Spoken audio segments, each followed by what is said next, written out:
Page 30, Scherzo. At the top of the page, introducing more expression marks used in music. I don't like lists. I don't like having to sit down and try and memorize a list. I'll talk about them as we hit them in the music. Some of them you'll see quite a bit. Some of them you'll seldom ever see. You can get the idea. It's part of interpreting the music. They're giving you more ideas on how to interpret the music. So I'll talk about that kind of thing when I get to the interpretation part of the lesson. They're also explaining a little bit about beaming notes together. As you can see in this piece, look at the first measure. All of those notes in both stabs are beamed together. Again, the idea is, well, partially. The idea is to make it easier to read, but also to help you in interpreting the music. They're beamed together, they go together. So it's like, don't think the right hand is different than the left here. They all go together. The feel is together. Again, that's part of interpreting the music. I'll talk about that later. I'll go through the routine here and let's see what we get. It's 3 lines long. Treble and treble clef signs now. Both hands are treble clef.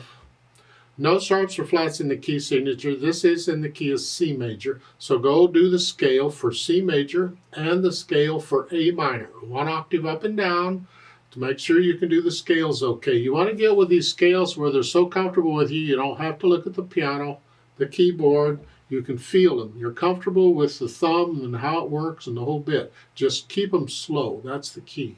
And 2/4 time. We got 8th notes and 16th notes, so okay, we'll see about that. Now, because the hands, for the most part, are only playing one hand at a time, I'm going to go ahead and take both hands together here. The left hand starts, and they want 4th finger on the E. Here, and then the next one, they have the same fingering on each of these, so you just come up and use the same finger.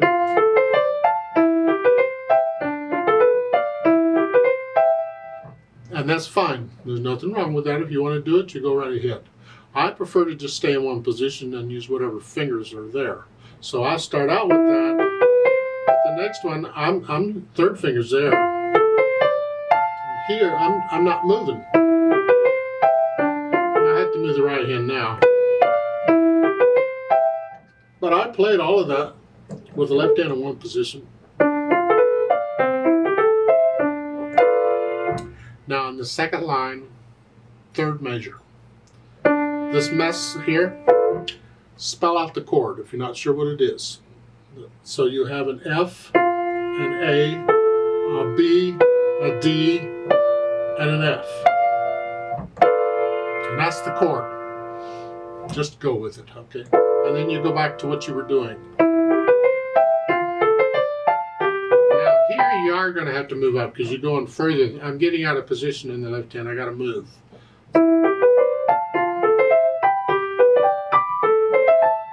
But even then, when I get to the 3rd line, 2nd measure, I'm at the top of where I'm going to go and I'm back. Then I don't move up again. I stay where I'm at and I just use 3.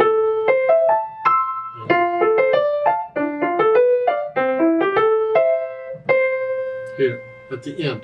And the last 2 measures, here, it's a C. The right hand's just got to get out of the way, so here, like so. That's sort of the rhythm in the notes. I went kind of quickly, but hopefully you get the idea. It's very repetitious. Once I have those, I get rid of the hesitations, and then I'll think about the articulation. It's slurred here, accent, give it a little extra. I mean, the first beat of a major gets an accent anyway. It's a natural accent, but this is stronger than that. This is a forced. And the hinge at the wrist here. And you don't need to connect here, but it happens so fast, you pretty much do. Here.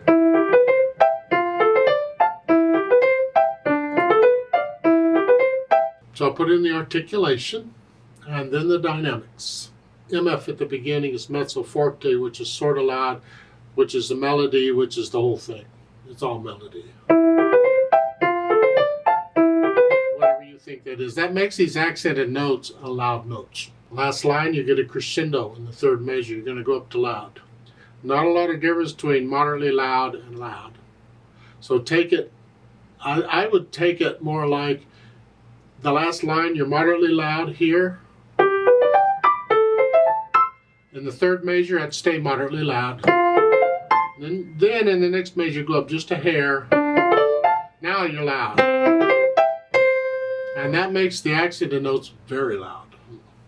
Yeah. So it's like I went up, I crescendoed in the fourth measure. I didn't start the crescendo in the third measure. I waited till the fourth measure. They don't always put the crescendos and things exactly where they go. You got to kind of look at the music and what feels right. And you're going to save most of your crescendos toward the end of it, of the crescendo. Most of your change is toward the end of the crescendo.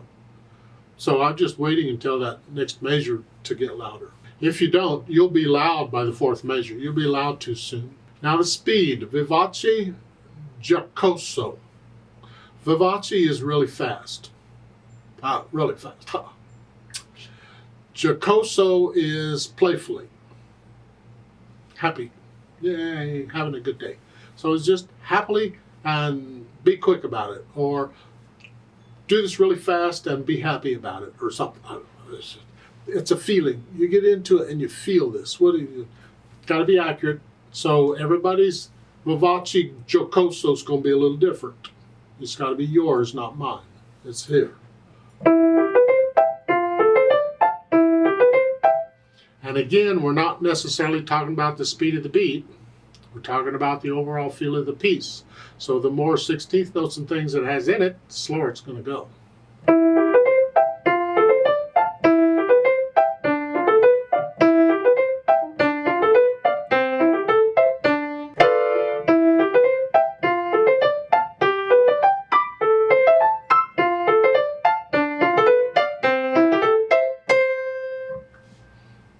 A couple cups of coffee, I would play that a little differently. A couple glasses of wine, I would play it a little differently. You play by feel. You get into it and feel it. Feel happy. It's an order. Be happy. Okay. Let's play this together very slowly and check the notes and the rhythms. I'm not going to do louds and softs. I'll do the accents, but I'm going to play it all about the same otherwise. I'll give us 2 counts. And I put the metronome on 8th notes again because we're going that slow. So it'd be ready and go and. Ready and go and.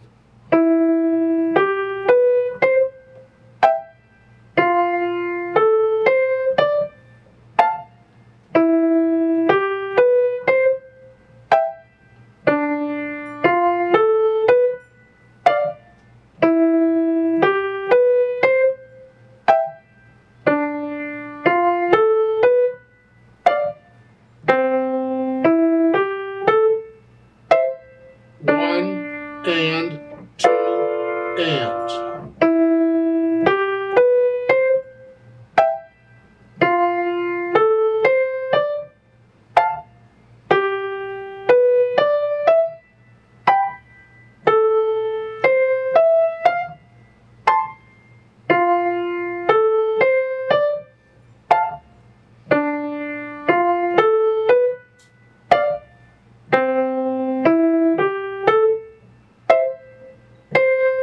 And rest and.